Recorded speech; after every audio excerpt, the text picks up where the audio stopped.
वक्रतुण्डमहाकाय सूर्यकोटिसमप्रभा निर्विघ्नं कुरु मे देव सर्वकार्येषु सर्वदा सरस्वती नमस्तुभ्यं वरदे कामरूपिणी विद्यारम्भं करिष्यामि सिद्धिर्भवतु मे सदा गुरुर्ब्रह्मा गुरुर्विष्णुः गुरुर्देवो महेश्वरः गुरुः साक्षात् परं ब्रह्म तस्मै श्री गुरवे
This most wonderful scripture called the Mahabharata. The Mahabharata is an exposition on dharma. Actually, the Mahabharata teaches us nothing different than what the Vedas teach, which is about dharma and about moksha. But it is done in such a way that we come face to face with the dilemmas that we face in our own lives when we study the Mahabharata. Another name for this text, Mahabharata, which was written by none other than Bhagavan Veda Vyasaji, is called Jaya. Jaya means victory. And the Mahabharata is called Jaya because actually our greatest victory in life is the capacity to vanquish our negativities. And that is what we are inspired to do as we go through the Mahabharata. We are now on day 4, and so we have seen about 3 generations come and go in this wonderful Mahabharata, and unfortunately each night we cannot start from the very beginning, but I will tell you where we have reached in the story. I think everyone would be familiar with the name Pandavas and Kauravas. These are the main characters that we find opposing each other at the beginning of the war in the Bhagavad Gita. The Bhagavad Gita comes in the middle of the Mahabharata, and these Pandavas and Kauravas are cousins that are fighting against each other.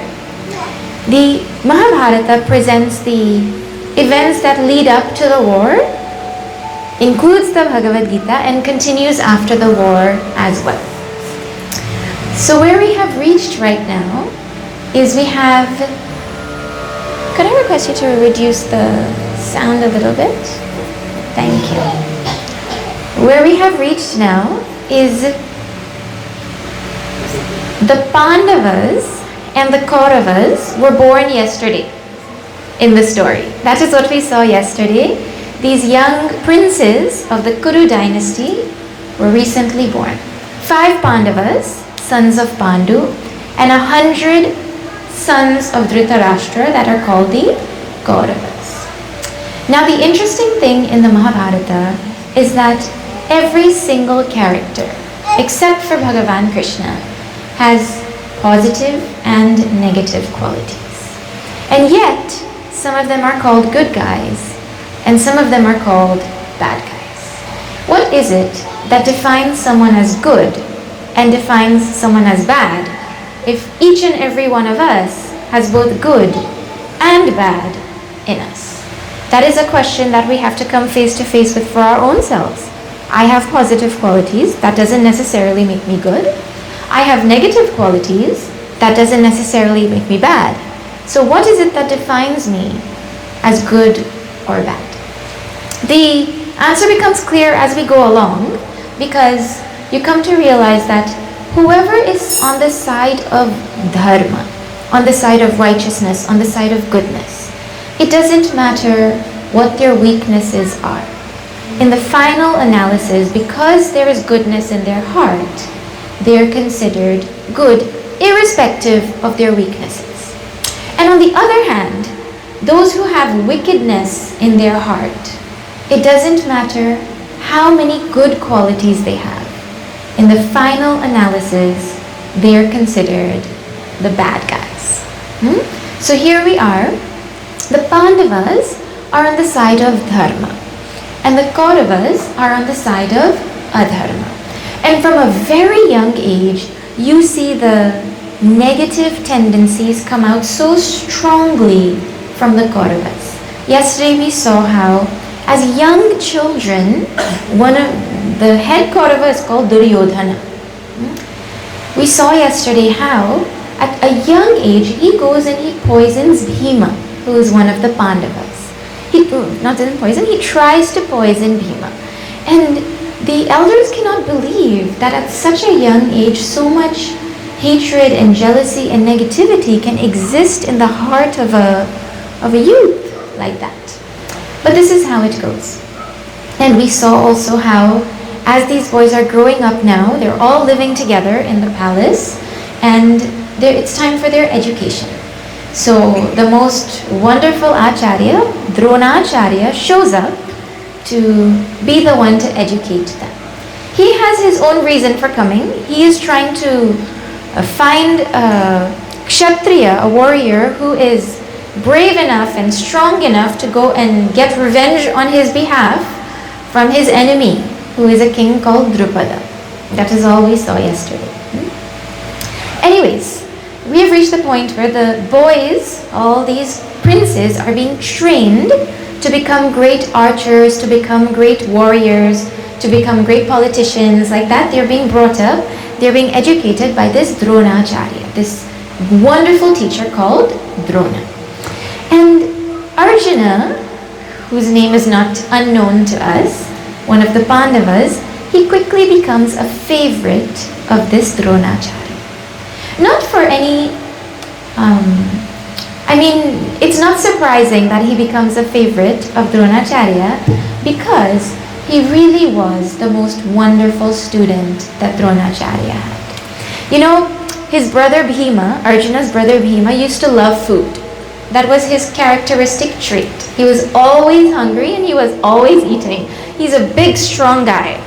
And so one day Arjuna sees Bhima eating in the dark. And he thinks to himself, well, Bhima cannot see and he's still able to eat.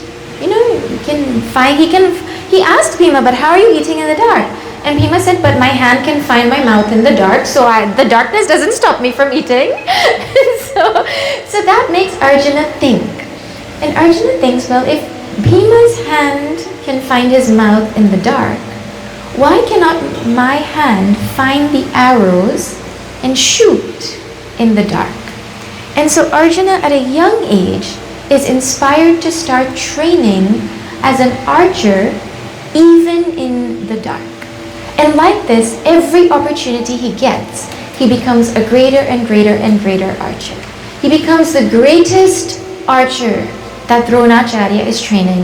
And Dronacharya loves him so much. I'm sure you would have also heard the story of how Dronacharya puts a bird on the tree, a wooden bird, and he says, everyone now come, I have a test for you. Test day. Come, I want you to shoot the eye of the bird. And one by one he calls all these children and he tells them, what do you see? And one of them says, I see your feet, Guruji. I see the trees, I see the beautiful sky, and all of them are coming one by one like that. And Dronacharya says, okay, no, go, next, next, next. And Arjuna comes, and Dronacharya says, what do you see? And Arjuna says, I only see the eye of the bird. And Dronacharya says, shoot. So over and over again, we get presented with a picture of how perfect a student Arjuna was. And so it wasn't partiality, but qualification that made him Dronacharya's favorite student. One thing that Dronacharya did is he promised Arjuna that he would make him the greatest archer. And it so happened that one day when the boys were hanging out in their Gurukul, they saw a dog. The Pandavas had a dog, and the dog came, and that dog looked very strange. It had arrows closing its mouth in such a way that the dog could not bark, but it was also not hurt. And these are warriors, and they look and they've been trained with bows and arrows, and they're mesmerized. Who has done such a wonderful thing? And so they go looking for who it is that has shot this dog with such precision. And they find the person who did it. He's a Nishad, he's a tribal boy. And they say, who is your guru who taught you to shoot so wonderfully? And he says, my guru is Dronacharya. And they say, really? But that's our guru too, and he never talked about you. And so they go to Dronacharya and they say, look what this student of yours has done. And Dronacharya says, but I don't have such a student. And so they go to him with Dronacharya, and Dronacharya asks him, you said I am your teacher? And he said, yes. Actually, I had come to you in the past to ask you if you would teach me archery. And you had told me that you cannot teach me because you only teach kshatriyas. You only teach the warrior caste. And so he said, what I did is I took clay and I made a murti of you. And you have been teaching me through that murti all the techniques that I know. And so Dronacharya is mesmerized at the Guru Bhakti that this boy has. He's amazed at how this boy, with such dedication, has learned more than even Arjuna. Actually, he's a greater archer at this point than even Arjuna. And Dronacharya is looking in amazement. And he says to him, this boy's name is Eklavya. You must have heard that name, Eklavya. And he looks at him and something comes over him. And he says to Eklavya, well, if you consider me to be your guru, then you must give me Guru Dakshina. Because in our tradition, we do not take knowledge without giving a gift of gratitude to the one who has given it. And so, Eklavya says, anything, Guruji, I will do anything for you, you tell me. And he says, in Guru Dakshina, I would like you to give me your right thumb.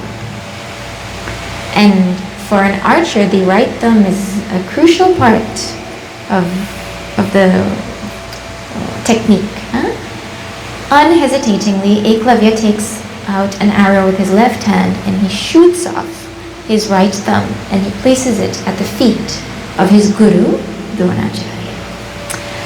When this story comes up, people wonder, how could Dronacharya have done such a thing or asked for such a thing from somebody? But the laws of the universe are such that this Eklavya ended up being on the Kaurava's side. He ended up having negativity in him such that he chose the side of adharma.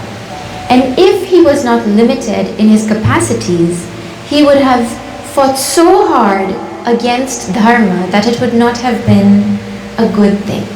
And so Dronacharya's weakness to make Arjuna the greatest archer triggered him to ask for that thumb. But it is interesting how the laws of the universe use even our weaknesses and our limitations to protect dharma without us knowing.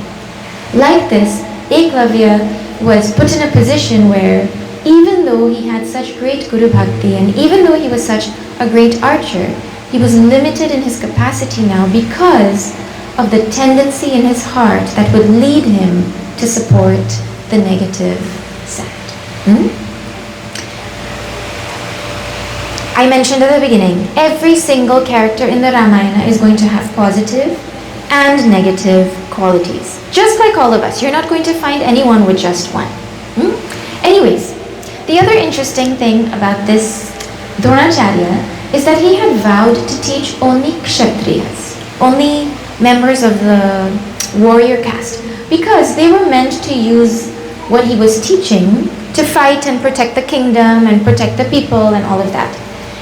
But he had a son, and his son, he's a Brahmana, his son is a Brahmana. He taught his son things about warfare that should not have been taught to him. Out of attachment, out of partiality, he broke his own rules for his own son. So you see this complex character of Drona being built slowly as we go through this story. Anyways, there was another person who approached Dronacharya to teach him, and Dronacharya had said no. Let me tell you a little bit about who this second person was, because he is instrumental in the story that is to come. So, there was a boy named Radheya. Radheya was the son of a charioteer called Atiratha, and his wife's name was Radha. So the father and mother of this Radheya were Radha and Atiratha. One day, Radheya was being told by his father, now it is time for you to start charioteering, just like I have been. And that left sorrow in the heart of this Radheya. And his mom saw it. And his mom said to him, I want to ask you something. Yesterday, you were having a dream. She didn't say anything about his sorrow. She said, yesterday you were having a dream. And I heard you in the dream speaking to a woman, saying, who are you? Who are you? Don't go. Show me who you are. She's speaking to this woman and saying, show me who you are. He's speaking to this woman in his dream. And his mom asks him, who were you dreaming about? And he tells his mom, I have a dream very frequently where this woman comes. She's dressed in silk attire. She looks like a princess. And I don't know who she is. She never shows me her face. But I feel the warm tears of her face falling on me, burning my face, and before I can see who she is, she disappears. I feel that somehow she's connected to me, but I don't know who she is. And his mom says, I think it is time for me to tell you something. One day, your father was out by the river, and he saw flowing in the Ganga a box. And this box had something sparkling in it. And he picked up this box and realized that there was a little baby wrapped in a silk cloth with golden earrings and a golden armor. And this baby was as though abandoned in the river, being taken care of by Ganga Maya. And we didn't have children. So he felt like this was a gift from Bhagavan for us. And so he brought this box with this baby home. And actually, that is who you are. You are not our real son. We found you and we have brought you up all these years. Perhaps the woman who you dream about is connected to you in that way. And perhaps that is why you have such an inclination to not be a charioteer. He had this desire to pick up weapons, and he had a desire to shoot bows and arrows, and he said to his mother, I don't understand where this desire is coming from. And his mom said, maybe you belong to a royal family, and he says, but you will always be my mother. And she gives her blessings for him to go now in search of this knowledge that he is so desirous of, this knowledge of archery. And so he goes now, and he goes to Dronacharya to ask Dronacharya if he will teach him. And Dronacharya says, well, no, I can only teach Kshatriyas, and you are a Sutaputra, you are the son of a charioteer, you're of a lower caste, so I cannot teach you. And so, despondent, this Radheya thinks, what can I do? And he goes to another great teacher, Parashuramji, the avatar Parashuramji, who has sworn to only teach Brahmanas this knowledge. And he goes there and he lies to Parashuramji that he is a Brahmana and he wants to learn from him. And Parashuramji teaches him everything that he knows, because apart from the fact that he lied, this Radheya was a really wonderful student. He was very sincere. But for him, getting this knowledge meant getting fame, getting power, getting recognition, and that is actually what he was looking for while he was studying. While he was studying, his Guru Parashuramji said to him, you must use this knowledge that you have acquired only to uphold dharma. You must never use this knowledge for any unrighteous cause. This was his Guru's instruction. Now, as his education was coming to an end, one day this Guru Parashuram said, I'm really tired. Can you go to the ashram and get a deer skin and roll it up, and I want to use it as a pillow and take a nap. And Radheya said, but I am here. You don't need to, you can rest on my lap. And so his Guru now goes to sleep in his wonderful disciple's lap. And as his Guru is resting, a strange insect comes and starts to bite this Radheya. And the description is given vividly in the Mahabharata. His teeth are such that it feels like there's a saw sawing into his skin. And this little insect bites so hard and the pain is so much, but this Radheya does not want to move because he does not want to disturb his Guru's sleep. And so now blood starts to trickle from where he has been bitten, and the blood touches the Guru's skin, and the Guru wakes up and he says, what is that?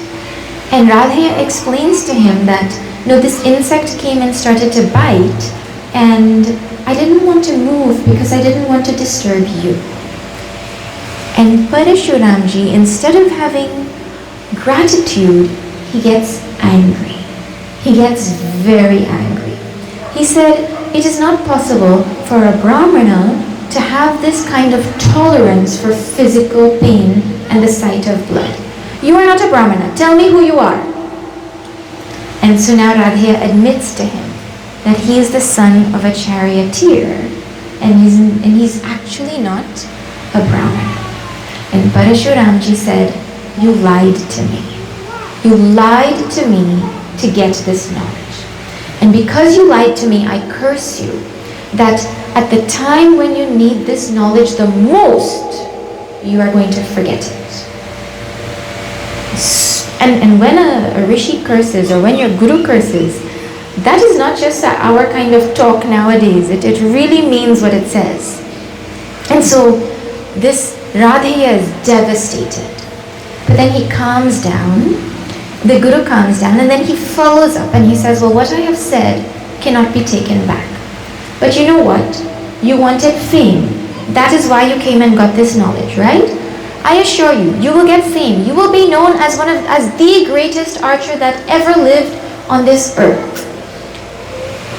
And with this curse, and with this blessing, this devastated Radheya now leaves. And in his devastation, as he is walking along, he sees an animal passing by. And instinctively he takes out his bow and his arrow and he thinks he's shooting at a deer, and he shoots. And when he shoots and this animal falls, he realizes that actually it is not a deer, but it is a baby calf. And killing a calf is considered next to killing a Brahmana. It is a terrible sin that can be committed by anyone in hunting. And so the Brahmana who owns this calf gets livid, very angry. And Radheya tries to pacify him and he says, I will give you hundreds of cows in return and I will give you riches. And he tries to tell him, I'm sorry, I didn't know. And the Brahmana said, no, but you're not supposed to shoot an arrow without knowing who you are shooting. This is the same thing that happened to Dashrathi, isn't it? Huh? In this case, the Brahmana ended up cursing this Radheya. And he said, when you are at your most helpless moment, your enemy is going to attack you. And because of what you did to this cow, you are going to be killed by your opponent when you are least prepared. And so now, this Radheya is just devastated. 2 curses in like a span of a few days. He feels like destiny spiked him. He feels like everything is just against him. But what he doesn't realize is, when his guru cursed him, his guru did not say, you will forget everything forever.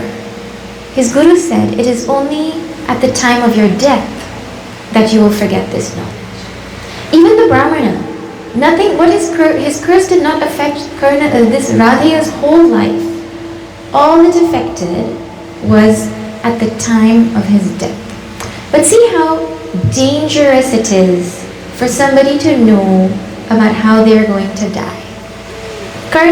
This Radheya, his other name was Karna, which is a more popular name. This Karna, this Radheya, his whole life, he couldn't forget the fact that I am going to die like this.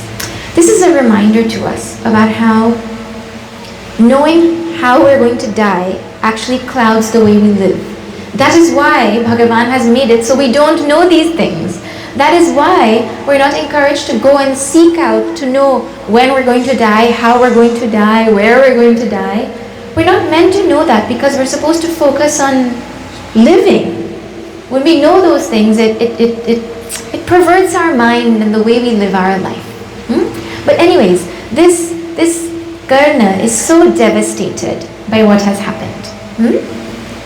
Anyway, so he's rejected from Dronacharya. He gets educated by Parashuramji, and this is his story. Now let us go back to the Kaurava and Pandava princes. Their education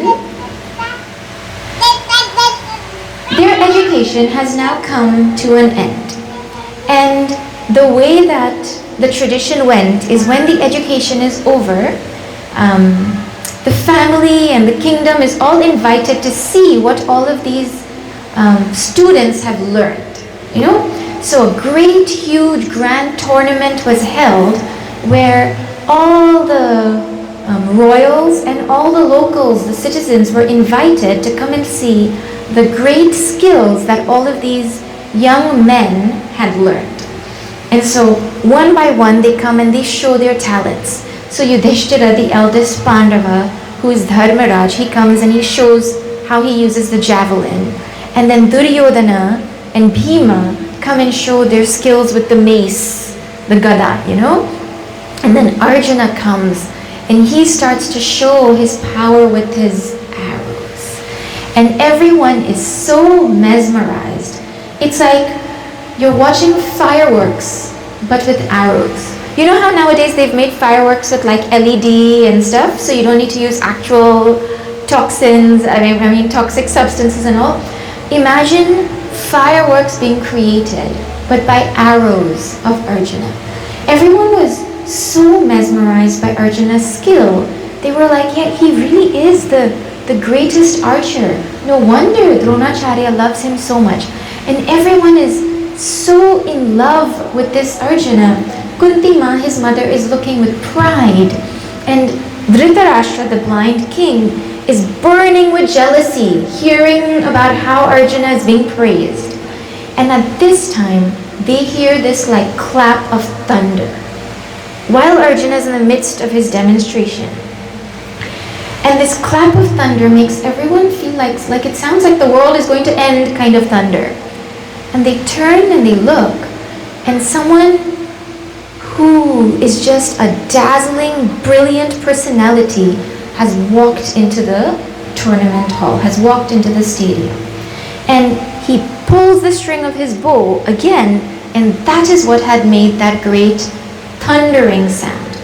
And they look at him and they wonder, who is this person? He has shining golden earrings, and he looks like a like the sun himself. And he comes and he goes up on the stage and he says, everything that Arjuna has done so far, I can do, and I can do more. And he now takes out his bow and arrow and he starts to do really everything that Arjuna did and more.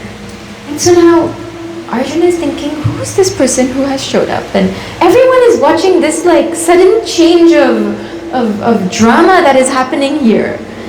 And at that time, Arjuna's mother, Kunti, faints.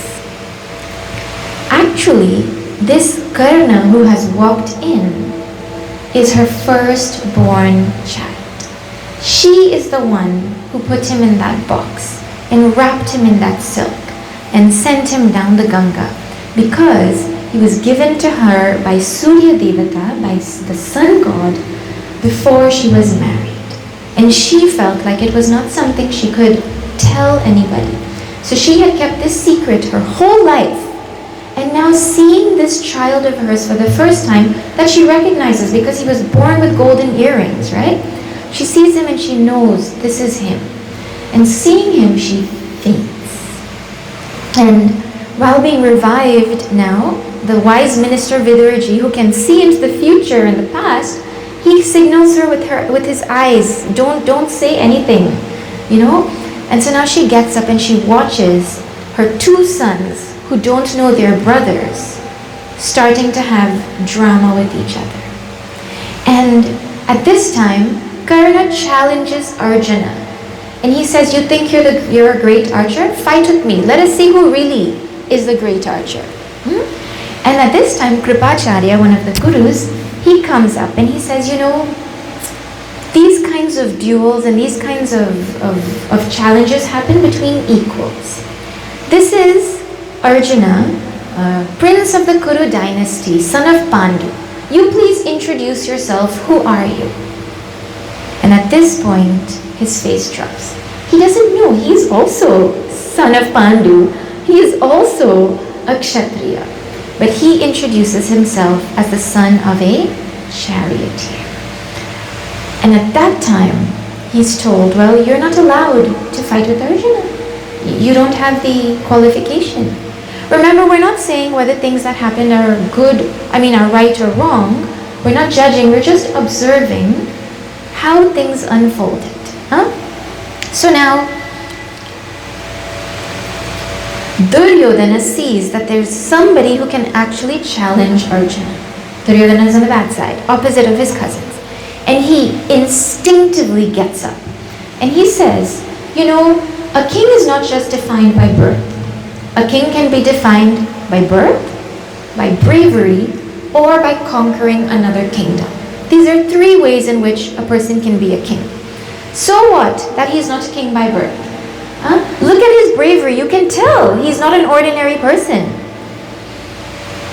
And that is still not enough. And he says, you know what? Angadesh, one of the parts of their kingdom, he said, it is not being ruled by anybody. I hereby declare Karna the king of Angadesh. And right there he takes off his crown and he puts it on Karna, and they do the coronation of Karna to become the king of Angadesh. And then Duryodhana says, well, now he's your equal, now fight. And so now Arjuna comes face to face with this Karna. And it so happens at that time the sun sets. And when the sun sets, well, the day is over and you're supposed to stop. That was part of the way it worked. And so now Karna is looking at the sun setting with sorrow, like he finally got a chance, you know? And Kuntima, from a distance, is looking with just helplessness in her eyes, that he is looking at his father and he doesn't even know that is his father. And like this, the tournament comes to an end. At this point, Yudhishthira, the wise Dharmaraj Yudhishthira, starts to worry that now that Karna has come into Duryodhana's life, it is going to be a problem for us. Because Duryodhana, at that time, Karna had said to Duryodhana, no one has ever shown me so much compassion, so much love. what can I do for you? And Duryodhana said, I don't want anything from you. All I want is your friendship. And it was at that moment that Karna sold his soul to this Duryodhana. Remember his guru's instruction? Never use this knowledge for adharma. And who did he go and partner with? The one who is only going to do adharma. Very interesting thing happens, huh? Anyways, now the education of these princes is over, and it is time for them to offer their guru dakshina to their guru. And so, very excitedly now, they come around, and Dronacharya says to them, this is what I want in guru dakshina. There is a king Drupada in this Panchala Desh. I want you to go, and I want you to kidnap him, and I want you to bring him to me. I want you to capture him and bring him to me. I don't want him to be killed. I want him to be captured and brought to me. The princes don't know why. They don't know that there's this big hatred in his heart and grudge and all of that. They're just excited about the fact that they get to go and actually put their skills to use for the first time, you know?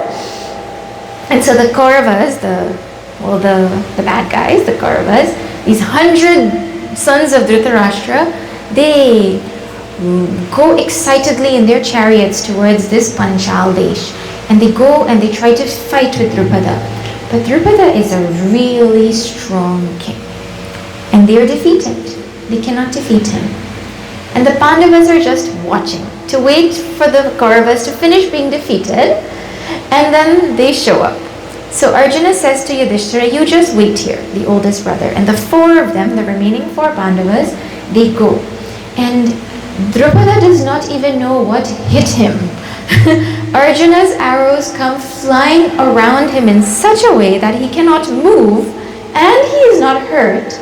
And Arjuna picks him up and puts him on his chariot. And Drupada is just in awe. He's being captured, but all he can think about is, who is this wonderful warrior? Look at his skill. He's so amazing. That is how wonderful and captivating our Arjuna was. And so now they take Drupada to Dronacharya. Drupada was wondering, where are all these Kuru princes coming to fight with me? What have I done? Nothing, you know? And when he sees Dronacharya, Dronacharya says, you remember when I came to you and I told you we are friends and I asked you for help and you told me that friendship can only be between equals and you humiliated me and you pretended you didn't know me? He said, look, now I have captured you. Your kingdom belongs to me. But we are friends.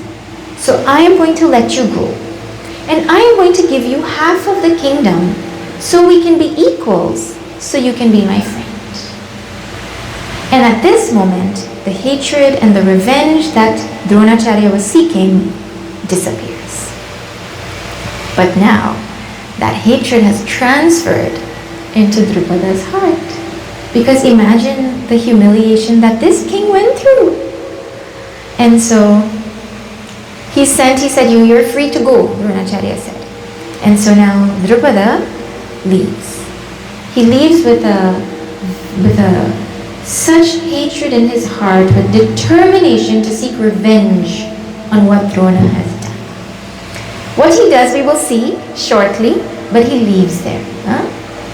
Okay. Now,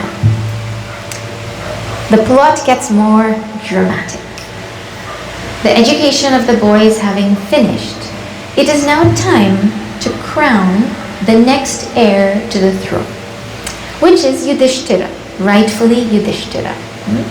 But Duryodhana's father, the blind Dhritarashtra, is currently sitting on the throne as king because there is no other king at the time.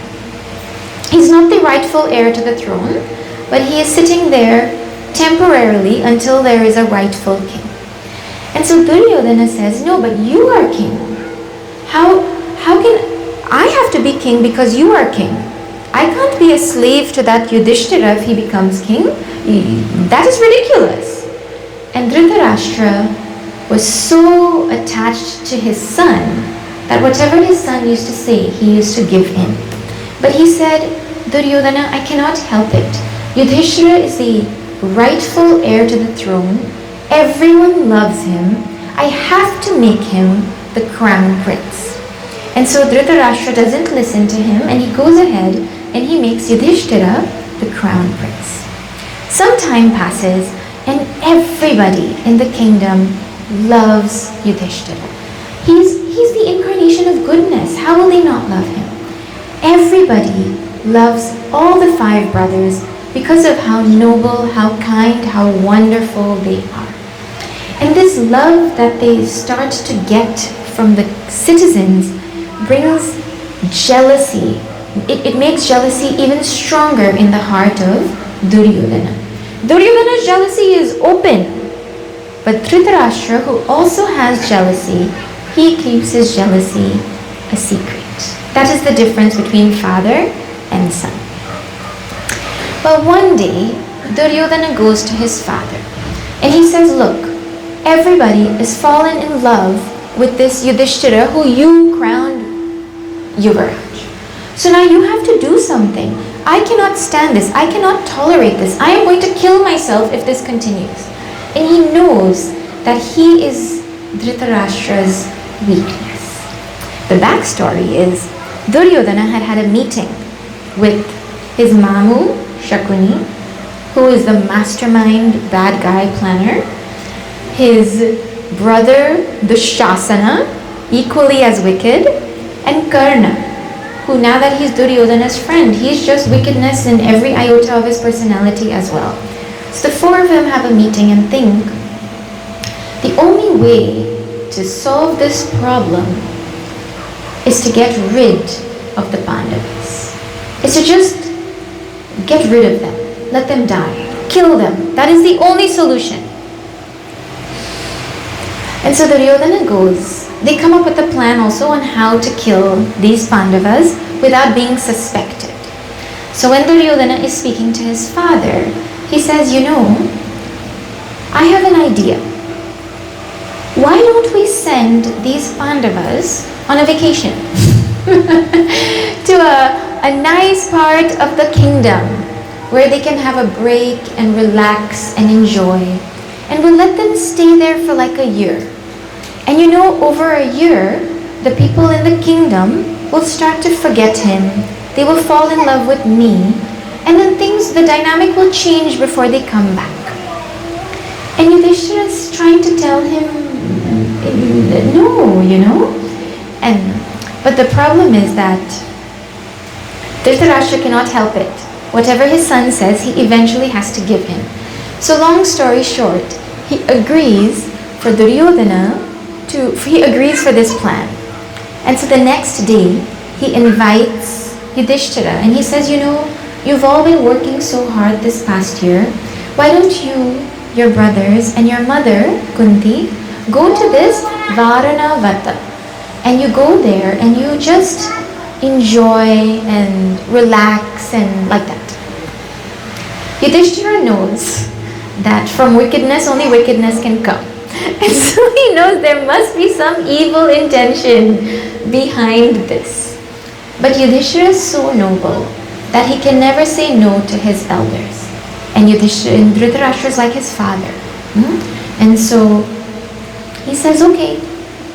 And so he tells his grandfather, Bhishma Pitamaha, that our Dhritarashtra, our father, has asked us to go and take some time off in this Varanavata. Bhishma doesn't understand that such wickedness exists, this grandfather. And so he thinks, okay, you know.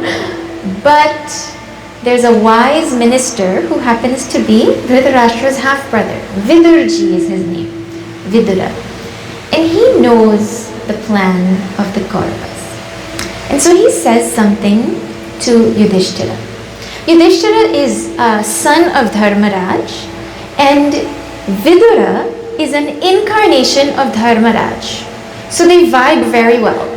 The two of them just naturally vibe very well. And so now Vidurji speaks to Yudhishthira in code language. And he says to him, listen, you need to be very alert. Keep your senses alert. There are weapons more dangerous than swords and arrows. And he says, when these weapons are used, a rat in winter knows how to stay safe. What? A rat in winter knows how to stay safe when you use weapons that are more dangerous than swords and arrows? And he says, keep your senses alert. This is the cryptic message that Vidurji leaves Yudhishthira with. And the Pandavas and their mother Kunti now head towards this Varanavata. So now in Varanavata, that is where Bhagavan Shiva defeated, what is it called?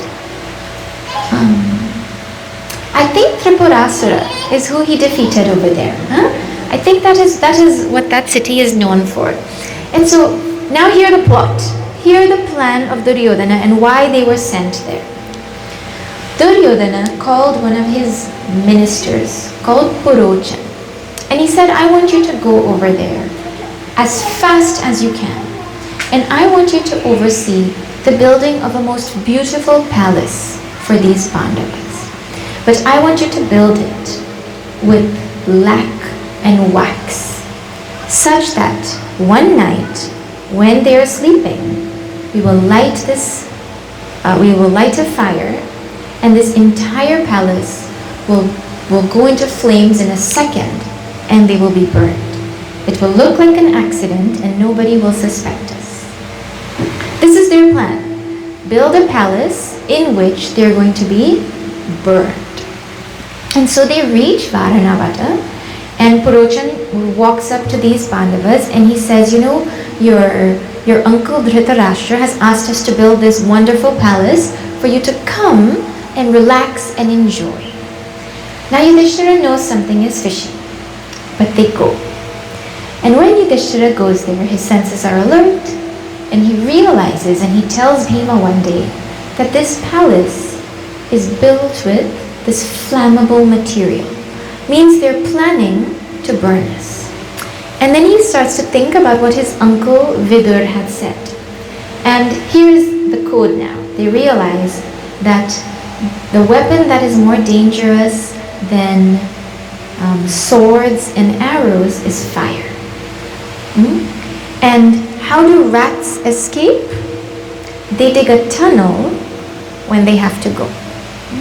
And so Yudhishthira was tipped off by Vidurji that to escape this flammable house in which they're living, which is going to be burned, they need to dig a tunnel and escape through the tunnel to go away. And so Bhima, who's this strong, mighty brother, he's like, what do you mean we're going to wait for them to come and build a tunnel and we're going to go and we're going to expose them, we're going to tell them what they did, we're going to show everybody, we're going to fight them. Bhima is ready to fight. And Yudhishthira says, no, calm down. Right now, we don't have allies that can help us to fight with them. No one is going to believe us if we say it, because they're so cunning, they will twist the whole thing. I trust my uncle. He's going to send us help. Let us just wait until the time is right, and then we will see what to do. And so now, in this lac palace, in this palace of wax, for a few good months, the Pandavas lived. Can you imagine living in a house where it could be set ablaze at any moment? Not only that, it was built in such a way that there was a moat around it. And they were told the moat is there to keep you guys safe. But actually the moat was there so that none of them could escape during the fire. Now, do they actually escape? How do they escape?